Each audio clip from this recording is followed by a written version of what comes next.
Pinasuspindi na ng Marikina LGU ang operasyon ng isang transport terminal matapos masunog doon ang isang wing van na ikinamatay po ng dalawa. Ang dahilan umano ng sunog, paputok. Saksi si Mark Salazar. Ang pagkasunog ng wing van na ito sa isang transport terminal sa Kalumpang, Marikina kahapon, iniimbestigahan ng Marikina LGU. Patay ang driver at pahinante ng wing van. 5 iba pa ang sugatan, damay rin ang isang van at isang bus.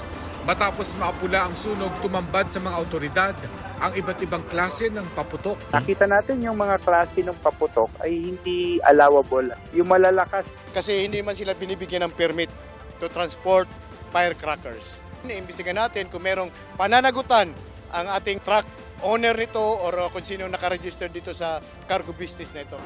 Ayon sa Marikina LGU, pinasuspinde ang operasyon ng terminal. Sinitingnan natin maaaring may negligence o kaya ibahagi rin sila ng dahilan kung bakit nakapasok sa transport terminal yung ganong mga kargamento. Sinusubukan pang makuhanan ng GMA Integrated News ng panig ang terminal at ang may-ari ng wing van. Ayon sa ating batas, mahigpit na ipinagbabawal ang paggawa, pagdadala, pamamahagi at pagbebenta ng mga illegal na paputok. Yung mismong paputok, yung pumuputok, talagang ipagbawalan ng husto ito. At gawin na lang sa isang public display na isang gobyerno. Kanina, sinimula naman ng DOH ang kampanya ng iwas paputok sa Barangay Addition Hills sa Mandaluyong.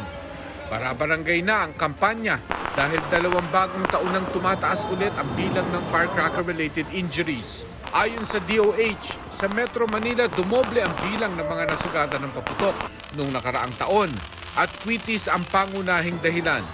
Almost 101% increase. But we can attribute it to the increased mobility of people. Para sa GMA Integrated News, Mark Salazar, ang inyong saksi.